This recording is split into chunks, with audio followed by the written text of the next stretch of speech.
I don't think people are going to want to listen. Well, I don't know. I don't know. If they're listening to the end of the credits, then I guess they're in. Whatever. Yeah. Anyway, I got another cup of chai tea. I got some green peppermint. Let's do it. Let's do it. Adventure Guys. Adventure Guys. Now it's time for Adventure Guys. All right. Adventure Welcome Guys. to Adventure Guys. Jinx. Episode 18. Yeah, I'm Eric the Human. And I'm Nick the Human, and we're talking over each other today. You know why that is? It's because we didn't sync our recordings. Oh, yeah. Can we do it now? Yeah, hold on. 1, 2, 3, 4. 1, 2, 3, 4. All right. Now it's time for Adventure Guys. Welcome to Adventure Guys, the podcast for humans and dogs. I'm Eric the Human. I am Nick the Human, and welcome to episode 18. I love the number 18. It's a nice round number. It's like the 8's like a snowman. It makes me happy. Even though I'm not going to see snow this year. Yeah, Eric, you looked at me like that was a dumb comment. And maybe it was, but that's how the 18 makes me feel when I'm looking at it as I wrote it down next to my notes for this fun ep. Because we're going to discuss, what was it, Season 2, Episode 2. What is it? Yeah, I don't like this episode. You don't? Well, you know, I thought that it was just going to be a dumb old Finn and Jaker, just like inconsequential. But I think we got a little bit of lore in here. We got some fun thing, like the first... Should we just start talking about the ep? Sure. Episode discussion. Oh, Eric, you are so excited for this one. I don't like this episode. I've never liked this episode. It's an interesting episode. I guess, well, let's start talking about it, and we'll go quickly.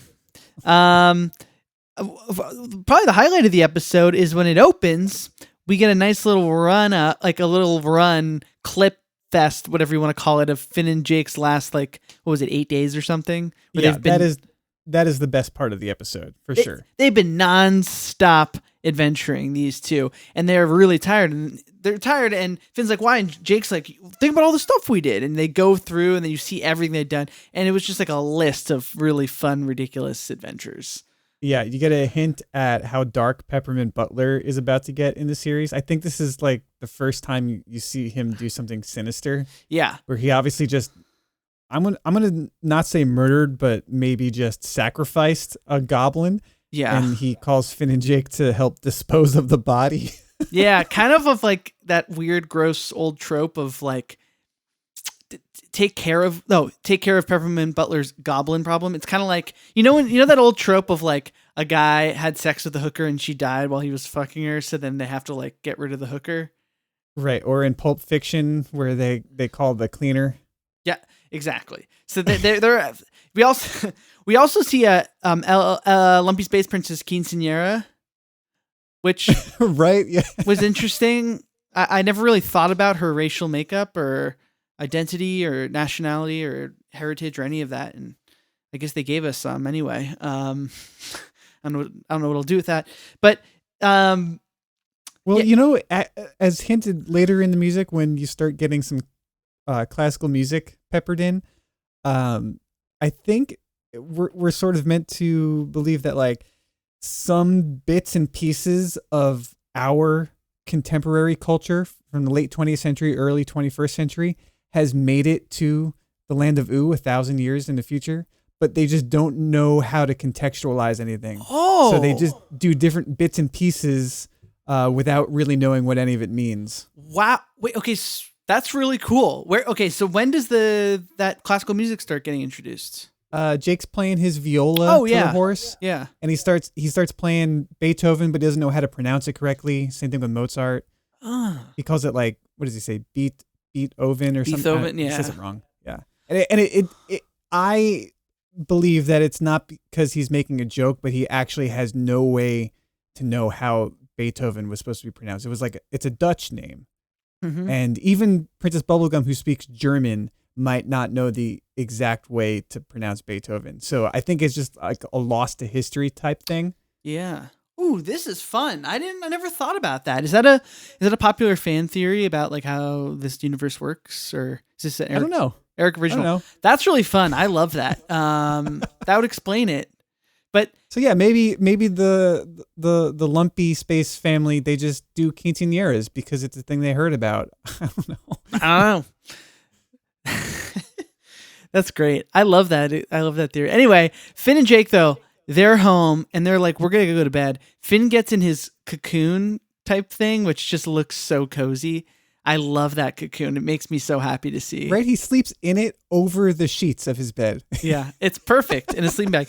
And then Jake is in his like drawer. And I don't know why I'm obsessed with Jake's sleeping situation. Like it's like inside of an armoire, and in the armoire is his like viola and his like few possessions. Because he doesn't even need possessions. He's just so freewheeling. All he needs is his like viola and friends, and he's good to go. Yeah, is this a thing that like regular dogs do? I think cats do it where they just want to sleep in open drawers. Is that just like a dog thing? Oh yeah, I guess that's probably where that came from.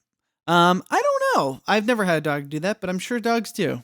But anyway, then they can't go to sleep because I guess they've been adventuring. I was like, Eric, I was thinking about like, this is probably like tour life where you're like, you get home and you're going to sleep in a bed and you haven't slept in a bed in like 2 months. So you're like, I'm going to sleep on the floor. Like, oh yeah. Well, the last 2 years before I moved to New York, I did sleep on the floor. I slept on a futon mattress on the floor that I removed from the floor in order to have space during the day to record. oh, wow. That's what Sean's doing in his bedroom. Yeah. So, and I mean, it's not like experiencing like really brutal hardships, but it is difficult to sleep on a bed after that. Wow. Yeah. But they can't go. So, and then they say it feels like someone's watching us, and they go out and there's this, I'll let you explain it. It's a horse that's standing on a hill just staring at them. And this horse looks so friggin' junked up. Like it makes me angry because it's not in the art style of the show. Yeah. It's such a stupid looking horse. And I mean, later on we find out that it's not a real horse. So, okay. Yeah. I mean, it's dumb. And the other part of this is, so they set up that Finn and Jake don't really want to go to sleep because they're just so in adventure mode and like hopped up, and you know what I mean? Like they don't want to go to sleep, and I get that. And it almost feels like they're focusing on this horse as a way to avoid sleep, doesn't it? A way to have to avoid the quiet, the settling down and going to bed. That's what it feels like for Finn anyway. And yeah, it could be. I didn't get that, but that tracks. And like it. And it's like sort of like, they could just ignore this horse and it will be fine. Like it's really not a big deal. And then if they make a big deal, part of me is just like, oh, come on. You know what I mean?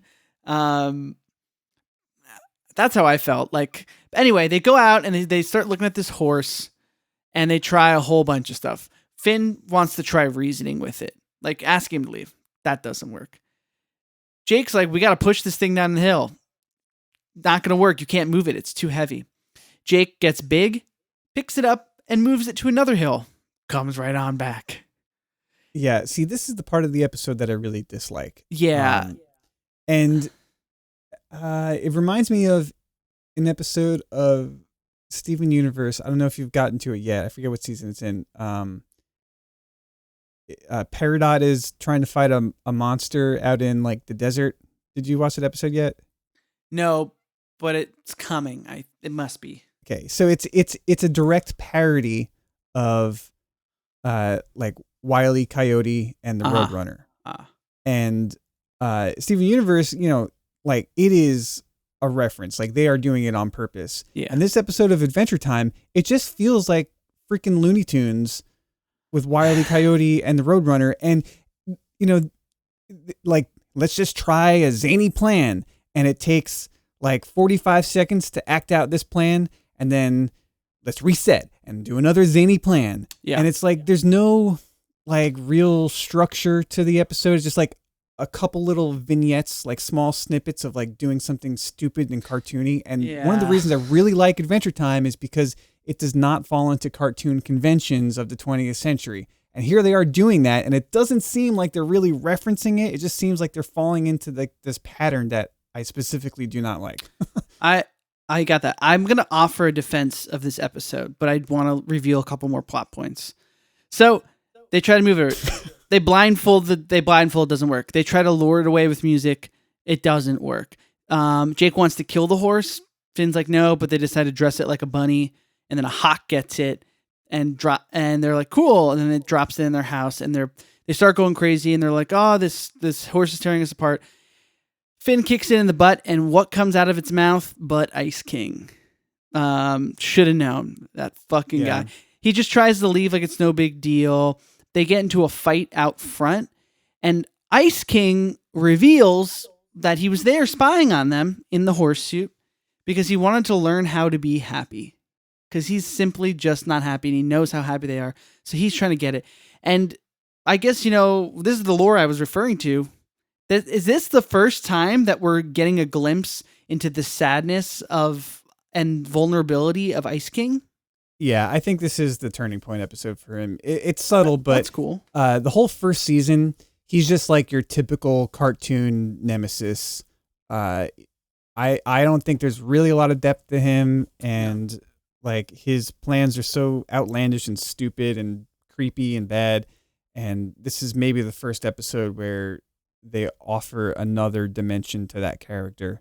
So, okay, sure. But the thing is, he's still behaving in like all the stupid mannerisms from season 1. Yeah, the humor is season 1. Like he uses ice power to control the ice, and these ice cubes hit Finn and Jake. And they're like, it's just such season 1 stuff. Yeah. Yeah. So it's a subtle setup for, Ice King being a much more important character later on. But it still feels very, traditional cartoony to me. Yeah. Here's my defense of it. And I don't know if this is even a defense. This is it's not even me saying I like it or it's a good episode. I guess what I find cool about it is, and the more I watch the show, is the more they start to make, the tree. What do they call it again? The tree house? The house? Yeah. Yeah. I don't know if it has a name. It really is this like home base. And like the more there's so many episodes you watch, it starts to feel like home. Like, I don't know, when they're there, I almost get a home-like feeling because they're going out on all these adventures at home. And I feel like what this episode does is it kind of shows, more so than even season 1, is like, okay, we're going to set up this place as a home. We're going to show that they can have adventures even when they're at home. And we're going to like set that up and do a different kind of episode to like shake things up from just meeting a random person every episode. Which is cool, which I guess I guess I'm just saying I understand the episode and it serves a function. I would definitely never list this in my top 150, 200 episodes or whatever. It's like, it's inessential. Yeah. Yeah. I mean, it is still early in the show and I don't remember exactly how they, approach action in and around the treehouse from season 1. But yeah, it is a good treehouse episode. Sure. The lead background designer on the show goes by the moniker Ghost Shrimp. He based a lot of the treehouse design around like a cabin that he had out in the woods in like New Hampshire, I think. Wow. That he built himself. Yeah. Well, you know what this that's really cool, dude. Yeah. I want to see that house. This also reminded me of some other treehouse episodes. What's James Baxter? That's the horse, right? That's on the ball. Yeah, that's like a real horse, like in the style of the show. I know, but it's a very similar episode where they're just at home. There's a horse outside. It's doing something. They're interacting with it. I feel like it's almost like that's more of an adventure. Like this one, they were like, oh, we should do something where they're at home and they got to figure out how to do an adventure, but it didn't like pan out. And then James Baxter is way more like, yeah, okay, this is an adventure time. Like this, I don't even know what this guy is. Yeah. The James Baxter episode, by the way, I did not like that much the first time I saw it. But then I heard an interview with Rebecca Sugar about it, and it totally recontextualized everything about that episode. When we do the James Baxter episode, that'll be a fun one to discuss. Can we? I don't want to get into it right now. No, there's a lot of deeper things going on in that episode. Can we put like clips of that interview in our podcast? That might be fun. I'd have to like find it. It's from the Steven Universe podcast, and I have to like dig through. I'm really interested in that. I don't know if I like James Baxter. Are you talking about the first James Baxter episode or the second one where we like learn his whole backstory? Well, both. Okay. The first one I didn't like. I didn't like as much as the second one. Yeah. But they're both connected, and they're both really related to. Like James Baxter is a guy, like in the real world. Oh, I don't know about James Baxter. Yeah, I mean, we'll talk about who James Baxter really is when we do that ep, I guess. But oh wow. But it's like they're like paying homage to this guy. Wow. All right. Well, cool. We'll talk about that another time. Yeah. Wow. Well, yeah. I mean, so this ep. We get some lore. We start to learn more about where the Ice King's going, which is cool. I mean, that's one of the best parts of the show, right? Like Ice King's journey, like is one of the most important parts of Adventure Time. It's honestly, it's never been like the number one most important thing in my mind, but I feel like when most people talk about Adventure Time and the gravity of its story and that kind of thing, Ice King is like the first thing that people talk about.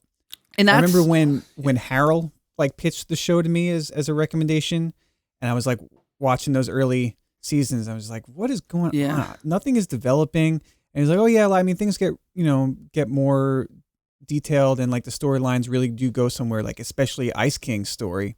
Like I remember that as like the first time someone pitched the show having a good story to me, that Ice King is the character they use. And I think that's a common experience. I think so too. I mean, and to your point about it not doing typical cartoon things, like that is one of the most non-typical cartoon things, which is that they really humanize the villain, like the quote unquote villain of the show. And you start to understand where he's coming from. And I don't know, show great empathy towards him. And that's cool.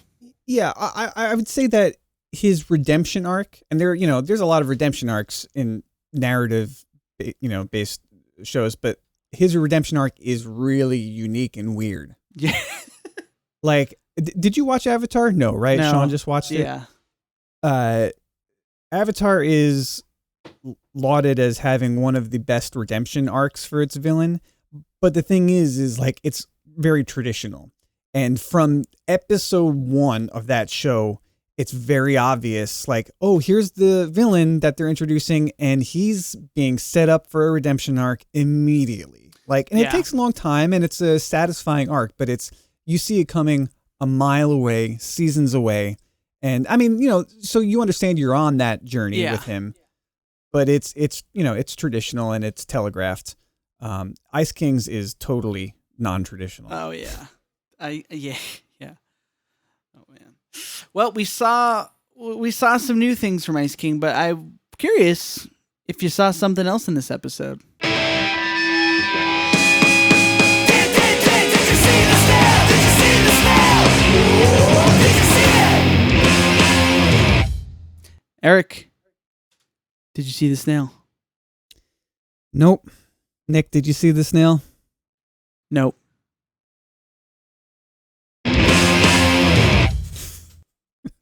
It's the first shutdown. Sean saw the snail. Apparently, he texted us. Yeah.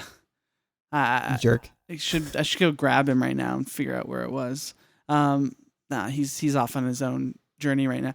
Yeah, it's our first shutout in a while, dude. We got to try better next week. Right? Yeah. I don't know. Whatever.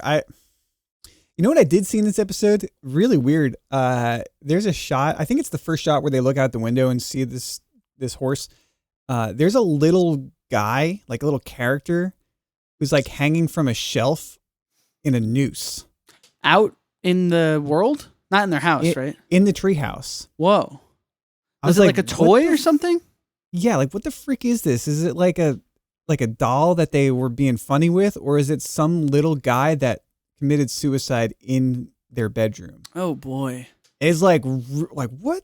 What am I looking at? Ugh.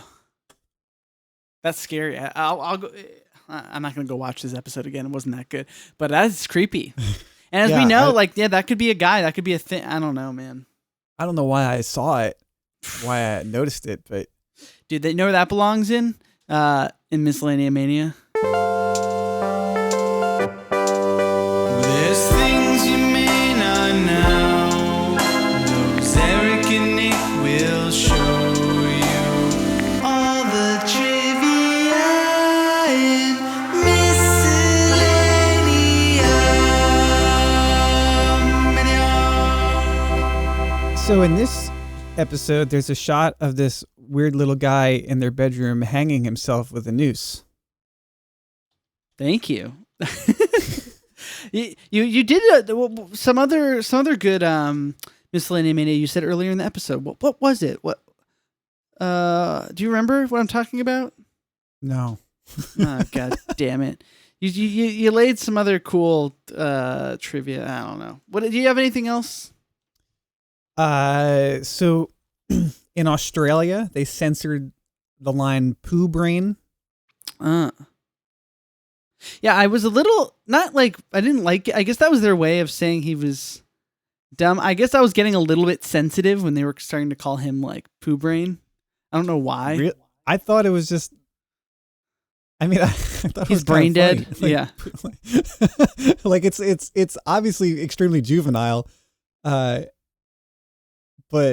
yeah, they censored it in Australia, which I don't, man, they censor a lot of shit in Australia. I always thought that was like one of the most hardcore places in the world. Yeah, but me too. A lot of the show gets censored there. Wow. Can't say poo brain. Hopefully, if I ever get a chance to tour Australia, God willing, like we'll play an all ages show, and I'll call some kid a poo brain, and you'll get watch the chaos ensue. You'll get thrown out of there. Oh man, they'll deport me immediately. That's it. Tour canceled. All your shows are canceled. Oh boy. Any other good ones from here?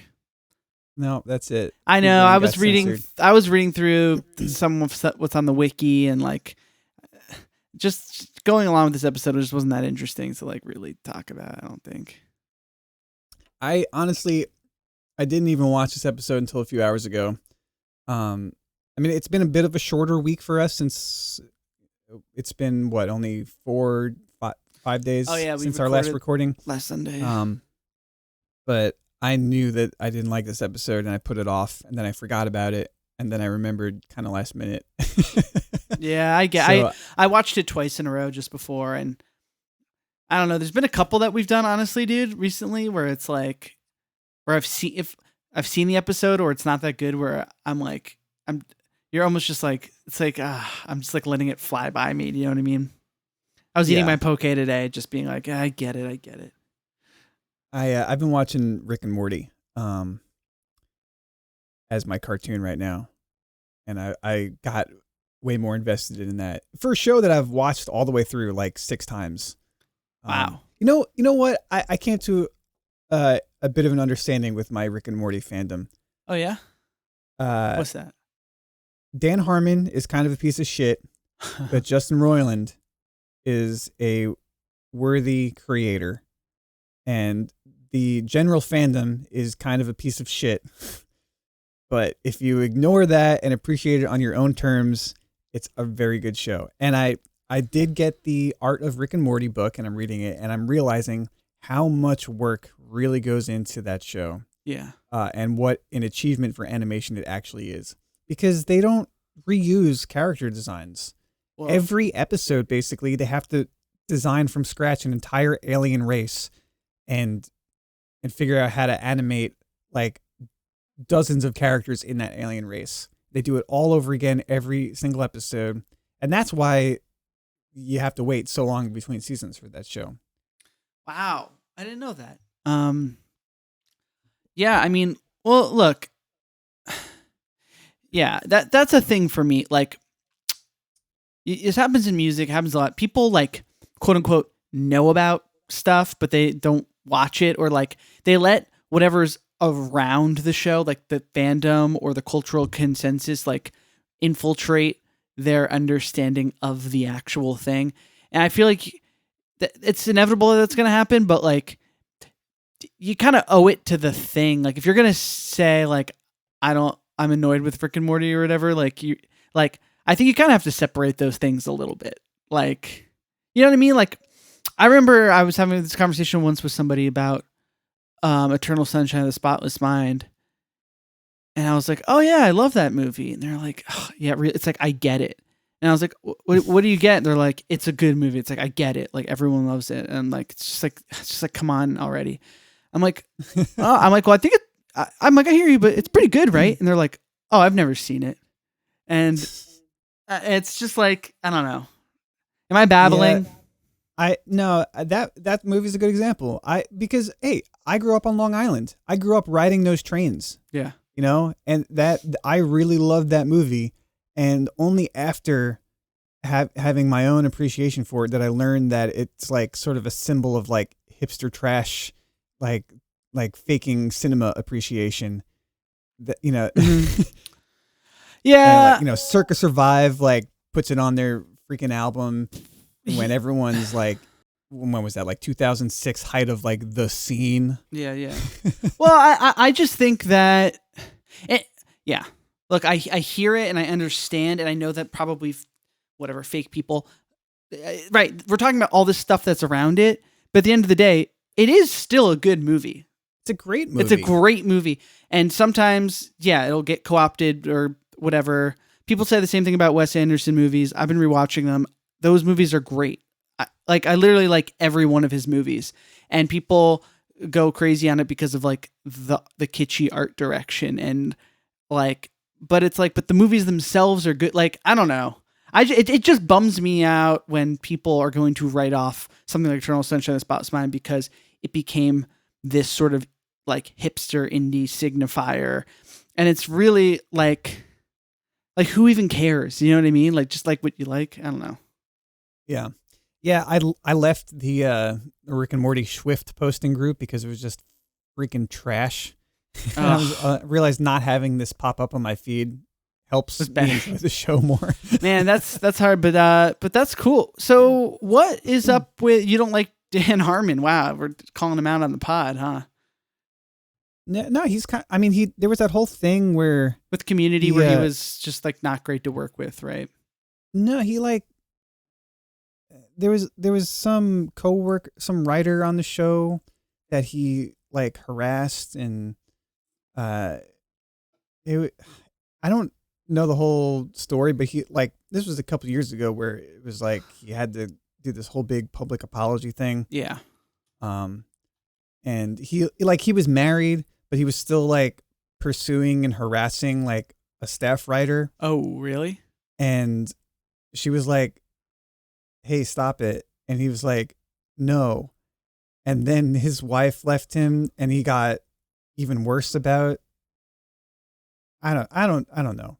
Oh wow, yeah, I'm looking at it a little bit. Well, that's disappointing. I didn't know about. He was like, basically, he was like totally negligent of his position of power in like trying to date a coworker. Yeah, I mean, he was obviously he even said that he was kind of a shitty person to work with on Community, and just like, because like his working style, he just didn't communicate well and didn't lead well in a lot of circumstances. Yeah, and the more I hear about Rick and Morty, the more it seems like it really is Justin Roiland's show. I mean, he does all the voice acting. I got actually a really funny Instagram ad. Some talk show interviewed Dan Harmon. I think Dan Harmon does really give interesting interview. I got to look into all this myself. I find him an interesting character in the world of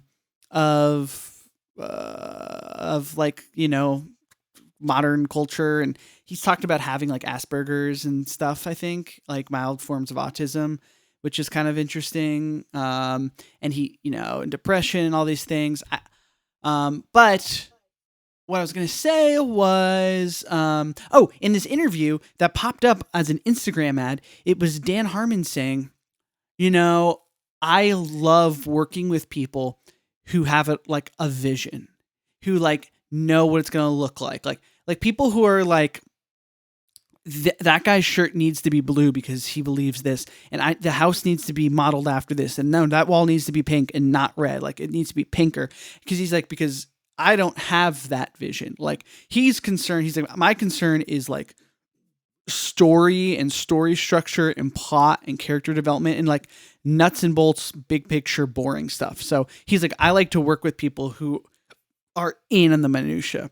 And that kind of like goes to your point where it's like, he's basically saying that in that interview, like, yeah, Justin Roiland probably has the vision, knows what the characters need to do, look like, what they actually need to say. And maybe Dan Harmon comes in and like helps, you know, the bigger picture stuff. I don't know. Yeah. It also seems like Dan Harmon is the source of friction that adds to the show taking forever to produce. Oh, really?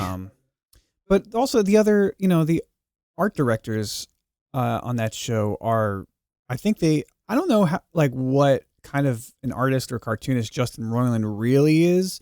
But a lot of the weight of drawing that show falls on other people. Mm. So it seems like Dan Harmon does not have as much to do with it as was previously marketed, right? As like the new show from the guy who did Community, you know? Yeah. I don't know. That was like 8 years ago. I know. But hey, look, the show's good. And it's like we're talking about all this stuff around the show and not the actual show. And you know what? The show's pretty fucking funny. And I'm glad that you enjoyed it and you got that book. Yep. You know, I bought a lot of these books. I told you they had a sale at Target. Yeah. What else did you pick up? I got the art book for Avatar. We're talking about that. They actually just last week, they had the art book out for a while, but they just released a second edition with like a lot more features and shit. So I think what I'm going to do is, I watched Avatar a few months ago. I'm going to read the book, and then I'm going to watch Legend of Korra, which I haven't seen. Whoa. Dude, oh yeah, I meant to say, sorry, to go back. I didn't see the Adventure Time book at Target. Was it there? I didn't look for it because I already own it. Oh, okay. So I think it's out of print.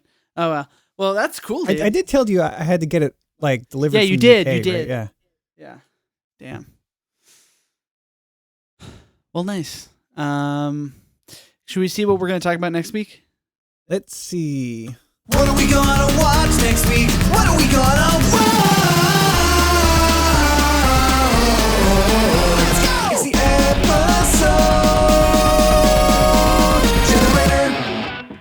Okay, we got episode 172, which is season 6, episode 16, Joshua and Margaret Investigations. Cool.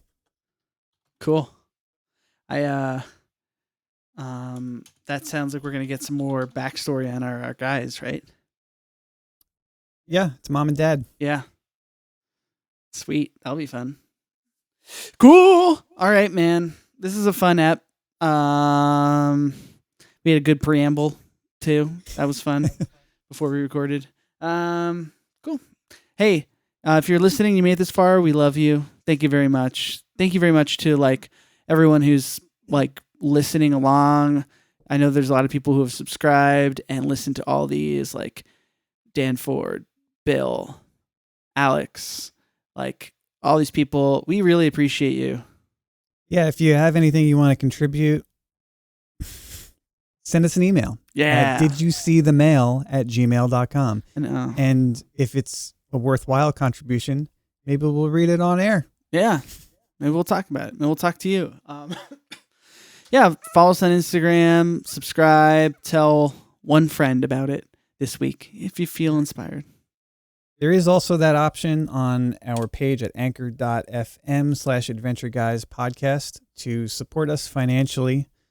You can give us like $1 a month, and that will increase our earnings by like 700%. Yeah. That'd be great. Cool. Well, we love you. Thank you very much for listening. Peace out, y'all. Bye.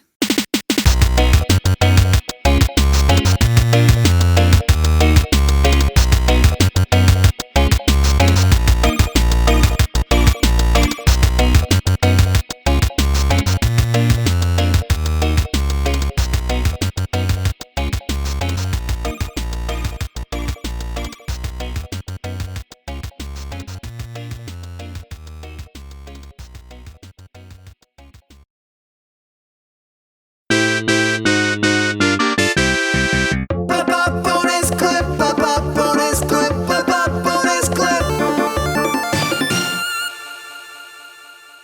What's up, dude? I was just saying I had a long day. Tired. I'm just like pissed. But I'm getting less pissed. We got poke. Cheer me up. Of course. That's why I didn't see the snail. I was eating poke. I told you. I was just trying to write lyrics. I've been working on a song. I've become I've become very into lyrics as I've been trying to write good songs.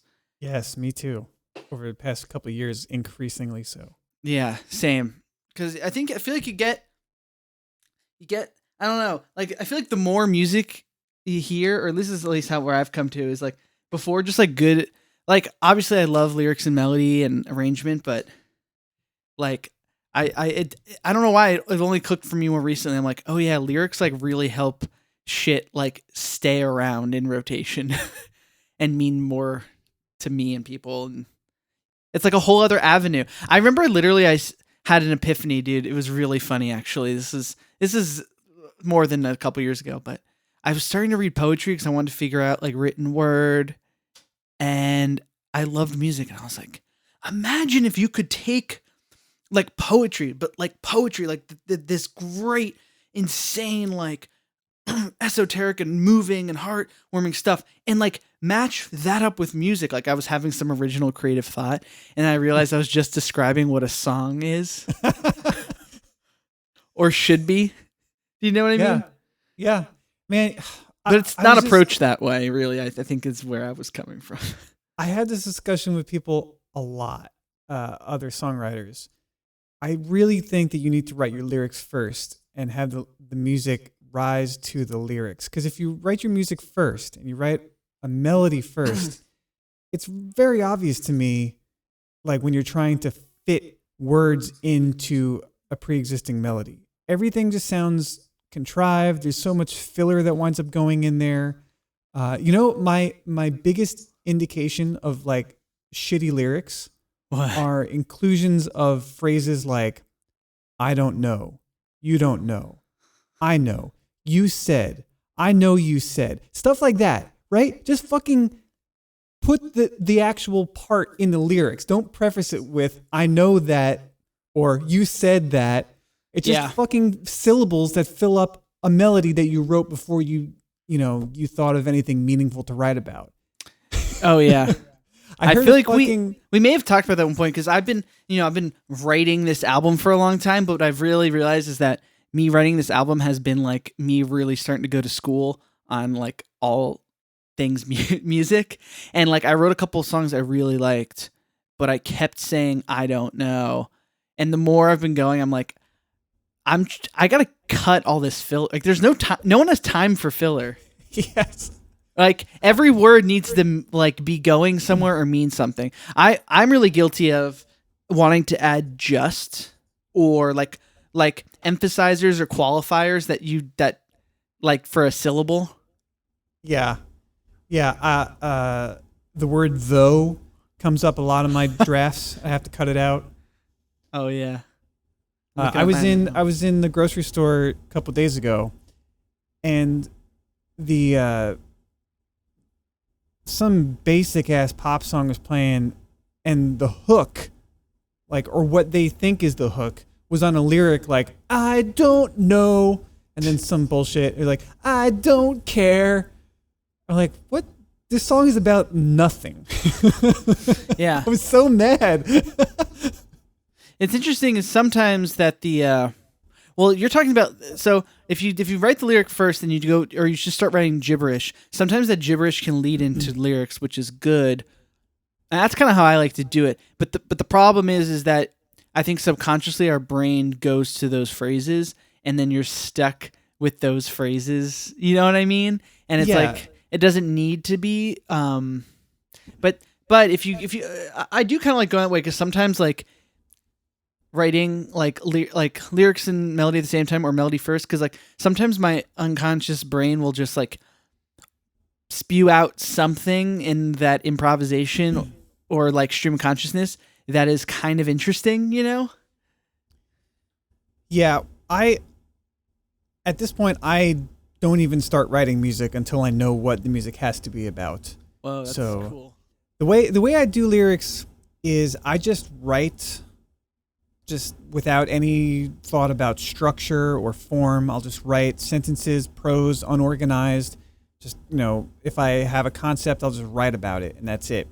And then later on, usually weeks, months later, I'll look at that paragraph of prose, and I'll pick out lines that are like the best. And I'll be like, okay, let's take this line here, pair it up with this line, and then maybe like, okay, so I got those two lines, maybe like let's change the word order so that this can rhyme. And I'm still not thinking about like lyrical structure. I'm just thinking about like how the words relate to each other just in and of themselves. Then once I have some text that has like a fair like gist of meter of like, it might be weird phrase lengths. It might be like, here's a 5-line phrase, and then here's like a 2-line tag, and it's still largely unmusical, but there is an organization system. Then once I have that, then I'll like sing it to myself and find a rhythm, like find the rhythm that the words feel natural with. And then once I have the rhythm, then I will think about a melody and in broad strokes, like here's where the contour should go up, here's where there should be a leap, here's where this should like turn around really quickly to get to the next phrase. And then once I have like the contour, then I'll do a rough sing through of what I feel like the notes are supposed to be just naturally. I'll record that into my phone, not with any sort of instrumental reference. And then I'll listen back on my phone and I transcribe what I just sung. Whoa. Then I'll be like, okay, so I just sang it in the key of C sharp. Let me think about how I want to organize this. That G sharp was probably a little bit too high for this point, so like maybe I'll take it down and put it in C major, right? Yeah. And then I start thinking about individual pitches, and I move the pitches around just to like figure out exactly what the melody should be. And then once the melody is transcribed as I can sing it a cappella, then I will figure out the harmony, like what the chords supporting it are supposed to be. And I intentionally, when I'm at that stage, I go for harmonies that aren't typical. Like if I was just finishing work on this song where like the melody was like pretty typically C major, and the chords could have been just like 1, 5, 4, just like big fat C major, and then G F, and because the melody started on an E, I was like, well, if the melody's starting on an E, what's an interesting harmony that's cooler than C major? So I just started on the 2 chord. So you're singing the 9th of a D minor 7 chord. Yeah. And I just try and think about like, okay, well, where are the strong melody notes? I don't make them the root of the chord. Don't make them the 5th of the chord. Maybe the 3rd of the chord, but the most interesting notes of the chord are going to be the 7th and the 9th.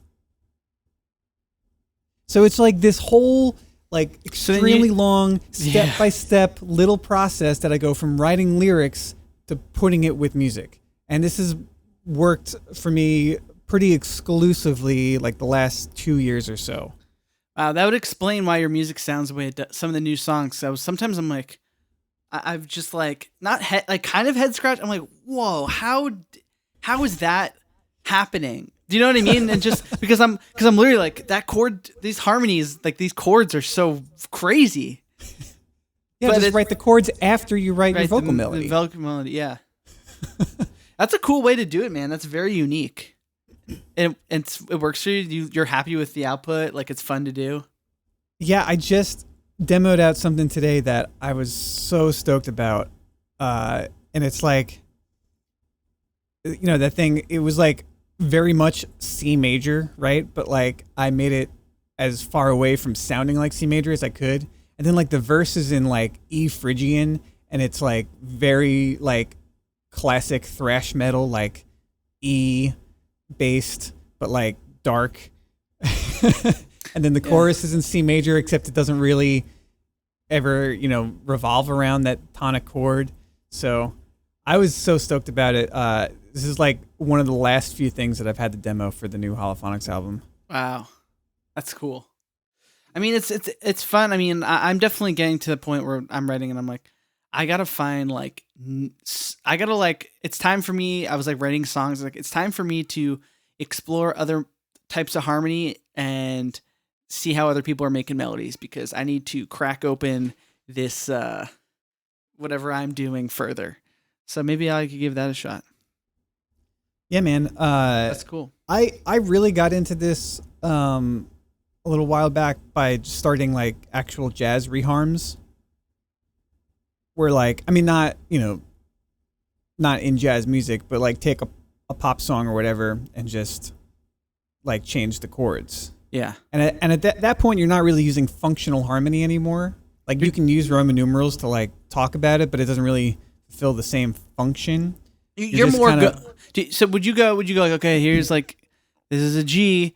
Okay, cool. I can make it any of these like root 3rd, 5th, 7th, 9th. Like I could make it a chord, and I'll try to make the chord so it sounds right in the context, and then you would just go that way and just try. Right.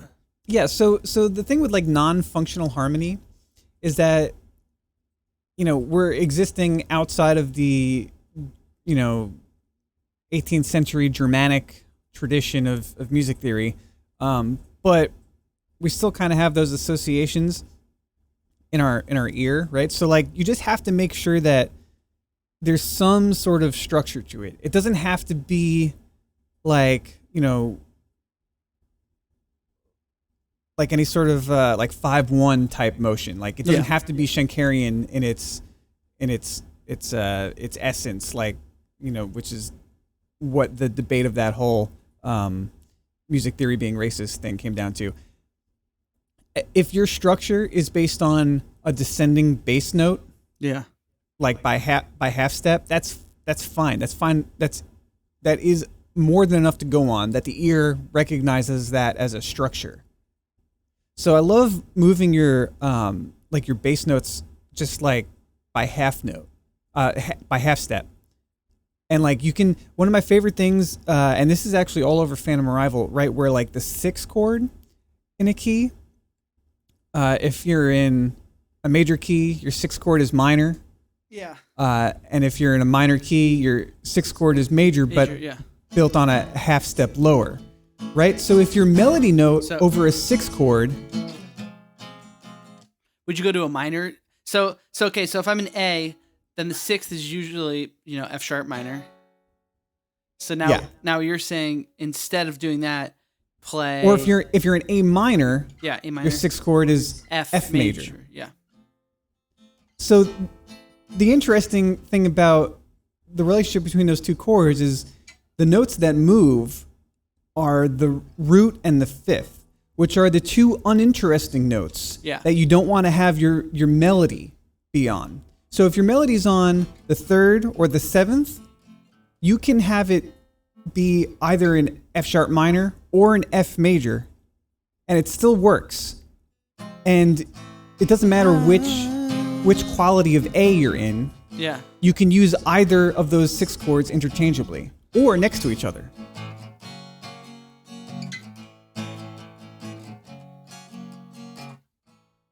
Well, because if I'm in A and I go down to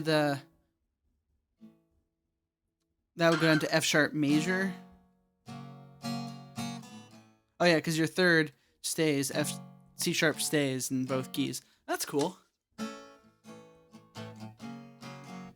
That's cool. Well, say if you're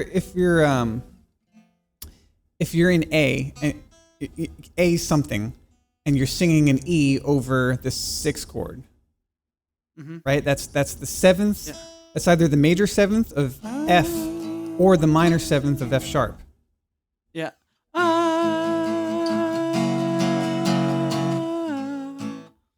Yeah. Wow. That's cool. And that's in like half the songs on Phantom Arrival. Those altered, or not altered, but interchanged 6 chords. It's technically like modal interchange, but as far as jazz reharms go, it's like one of the more simple ones to just like throw in real quick. It's used really prominently in the Zelda Breath of the Wild main theme song. Oh, hell yeah. I've been writing a song that's in A and then goes from A to F major. And then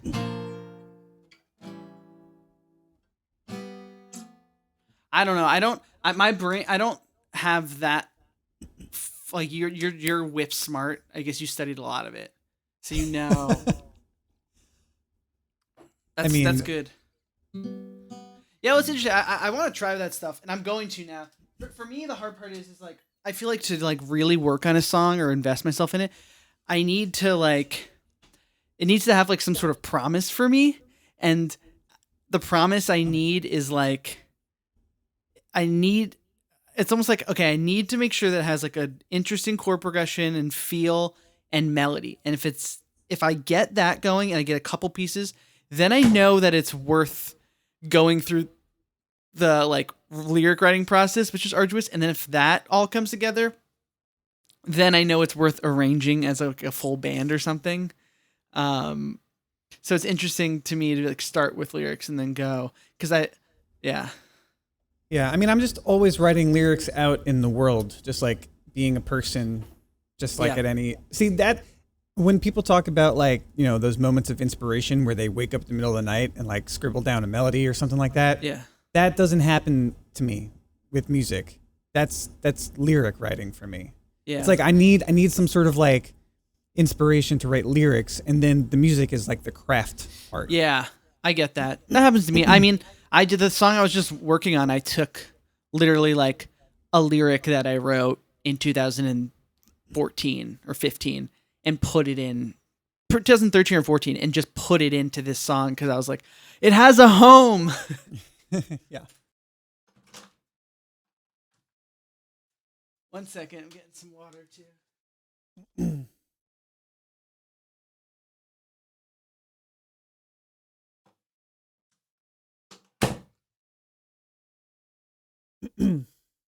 All right.